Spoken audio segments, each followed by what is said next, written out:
What's up, guys? It's Unbox Therapy here, and today we're taking a look at the Sony Dash, otherwise known as the HID C10, for those of you who are into alphanumeric product codes.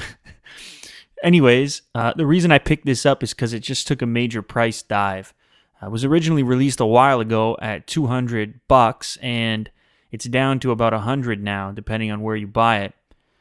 To me, it's a totally different product at $100 investment than it is at $200. At $200, it's like, do I really need the internet beside my bed at all times, etc.? But at $100, it's like, shit, it's not that much more than an alarm clock, at least a fully featured one, yet it can do so much more. So anyways, that should give you some idea of consumers' perceptions depending on price point. At a different price point, it's a totally different product. Anyways, enough about that. Let's get to the unboxing. We got a bunch of Sony paperwork, a Dash pamphlet, as well as what looks like the instruction manual.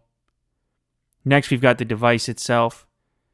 Now, it's supposed to be the brown model, but it seemed to me like the brown is so dark it's almost black. You can take a look for yourself. Now, obviously, the front bezel is black, but around the sides, this rubberized coating is supposedly brown. I mean, I'm not sure. So we got power on the bottom, and then on the side here, we've got this little flap, which houses a USB port, as well as our headphone jack. Now, the USB port will accept any mass storage. If you want to load up or look at some JPEGs or listen to some MP3s or however you want to use it. Next, we've got the power adapter, which is actually a little bit bigger than I expected, especially considering the device is super light. But anyway, not a huge problem. Straightforward stuff. It will supply power, I'm sure. And lastly, it looks like we've got some legal documentation from Sony.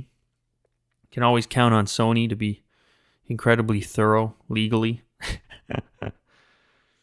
Anyway, here's a little startup of the device. This is what you see when you first boot it up. It's telling you about what it can do, from weather to Twitter feeds to Facebook. And there's also about 1,000 different third-party apps, everything from internet radio to social networking, of course. Traffic, there you go. Anyway, I'll know more about this once I get a chance to play with it. The only issue I foresee right now is that the screen doesn't appear to be extremely responsive at this point, especially compared to some of the stuff we're used to from capacitive touchscreens like on your iPad or iPhone or smartphone or anything with a touchscreen. This one doesn't feel like it's of the same quality.